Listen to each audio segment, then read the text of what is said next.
누가복음 5장. 사람들이 예수님께 몰려들어 하나님의 말씀을 듣고 있을 때였습니다. 예수님은 게네사렛 호숫가에 서 계셨습니다. 예수님께서 호숫가에 배 두 척이 놓여 있는 것을 보셨습니다. 어부들은 배에서 내려 그물을 씻고 있었습니다. 예수님께서 그 중 하나인 시몬의 배에 오르셨습니다. 예수님께서 시몬에게 배를 육지로부터 조금 떼어 놓으라고 하시고 배에 앉으셔서 사람들을 가르치셨습니다. 말씀을 다 마치시고 예수님께서 시몬에게 말씀하셨습니다. 깊은 데로 가서 그물을 내려 고기를 잡으라. 시몬이 대답하였습니다. 선생님, 우리가 밤새도록 수고하였지만 아무것도 잡지 못했습니다. 그러나 선생님의 말씀대로 그물을 내리겠습니다. 그대로 하니 고기를 그물이 찢어질 정도로 많이 잡게 되었습니다. 그래서 다른 배에 있는 동료들에게 손짓을 하여 도와달라고 하였습니다. 그들이 와서 고기를 두 배에 가득 채우니 배가 가라앉을 지경이었습니다. 시몬 베드로가 이것을 보고 예수님의 무릎 앞에 엎드려 말했습니다. 주님, 제게서 떠나 주십시오. 저는 죄인입니다. 베드로와 그와 함께 있던 동료들은 자신들이 잡은 고기를 보고 놀랐던 것입니다. 세베대의 아들이면서 시몬의 동료인 야고보와 요한도 놀랐습니다. 예수님께서 시몬에게 말씀하셨습니다. 두려워하지 마라. 이제부터 너는 사람을 낚을 것이다. 그들은 육지에 배를 댄 후 모든 것을 버려두고 예수님을 따라갔습니다. 예수님이 어떤 동네에 계실 때 온 몸에 문둥병이 걸린 사람이 있었습니다. 그가 예수님을 보고 머리를 숙여 간청하였습니다. 주님이 원하시면 저를 깨끗하게 하실 수 있습니다. 예수님께서 손을 내밀고 그에게 대시며 말씀하셨습니다.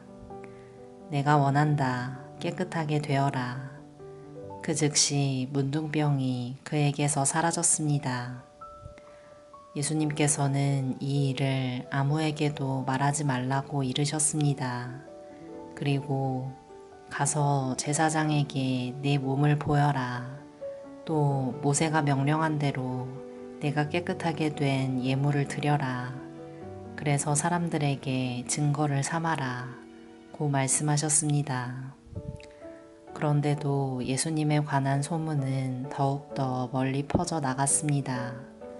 많은 사람들이 예수님의 말씀을 듣고 병을 고치기 위해 모여들었습니다. 그러나 예수님께서는 홀로 광야로 가셔서 기도하셨습니다. 어느 날 예수님께서 가르치고 계실 때 갈릴리와 유대의 모든 마을과 예루살렘에서 온 바리새파 사람과 율법학자들도 거기에 앉아 있었습니다. 주님의 능력이 예수님과 함께 하셔서 사람들을 고쳤습니다. 그때 어떤 사람들이 중풍병에 걸린 사람을 침상에 눕힌 채로 데려왔습니다. 이들은 병자를 데리고 가서 예수님 앞에 보이려고 했습니다. 그러나 사람들이 너무 많아서 예수님께 데리고 갈 방법을 찾을 수가 없었습니다.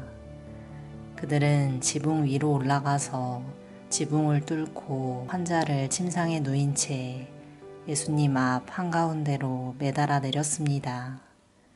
그들의 믿음을 보시고 예수님께서 환자에게 말씀하셨습니다.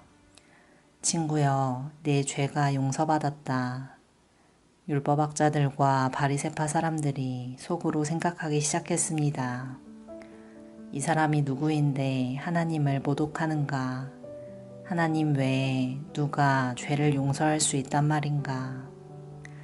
예수님께서 그들의 생각을 아시고 그들에게 대답하셨습니다. 왜 마음속에 그런 생각을 하느냐? 내 죄가 용서받았다 라고 하는 것과 일어나 걸어라 고 말하는 것 중에 어느 것이 더 쉽겠느냐? 그러나 인자가 이 세상에서 죄를 용서하는 권세를 가지고 있다는 것을 알려주려는 것이다. 예수님께서 중풍병자에게 말씀하셨습니다. 내가 말한다. 일어나 내 침상을 가지고 집으로 가거라. 그 즉시 그 사람은 사람들 앞에서 일어났습니다. 그리고 자신이 누웠던 침상을 들고 하나님께 영광을 돌리며 집으로 돌아갔습니다. 사람들이 놀라움에 사로잡혔습니다. 사람들은 하나님께 영광을 돌리고 두려워하며 말했습니다. 오늘 우리가 신기한 일을 보았다. 그 후에 예수님께서 길을 가시다가 레위라는 세리가 세관에 앉아 있는 것을 보시고 그에게 말씀하셨습니다. 나를 따르라. 레위는 모든 것을 버려두고 일어나 예수님을 따라갔습니다. 레위는 자기 집에서 예수님을 위해 큰 잔치를 베풀었습니다. 거기에는 많은 세리들과 그 밖의 사람들이 함께 음식을 먹고 있었습니다.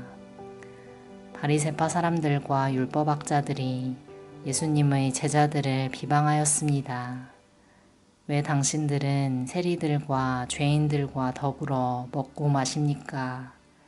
예수님께서 그들에게 대답하셨습니다. 의사가 필요한 사람은 건강한 사람이 아니라 병든 사람이다. 나는 의인을 부르려고 온 것이 아니라 죄인을 불러 회개시키려고 왔다. 사람들이 예수님께 말했습니다. 요한의 제자들은 자주 금식하고 기도를 합니다. 바리새파 사람들도 이같이 합니다. 그런데 당신의 제자들은 항상 먹고 마시는군요. 예수님께서 이들에게 말씀하셨습니다. 신랑이 결혼잔치의 손님들과 함께 있는데 이들에게 금식하라고 할 수 없지 않느냐. 그러나 그들이 신랑을 빼앗길 때가 올 텐데 그때는 금식할 것이다. 예수님께서 이들에게 비유를 말씀하셨습니다. 아무도 새 옷에서 한 조각을 떼어내어 낡은 옷에 붙이지 않는다. 만일 그렇게 하면 새 옷은 찢어지고 새 옷에서 떼어낸 그 조각이 낡은 옷에 어울리지도 않을 것이다. 아무도 새 포도주를 낡은 가죽 부대에 넣지 않는다. 만일 그렇게 하면 새 포도주가 그 가죽 부대를 터뜨려서 포도주는 쏟아지고 가죽 부대도 망가질 것이다. 새 포도주는 새 가죽 부대에 넣어야 한다. 아무도 묵은 포도주를 마시고 나서 새 포도주를 원하지 않는다. 왜냐하면 묵은 포도주가 더 좋다 라고 하기 때문이다. 아멘.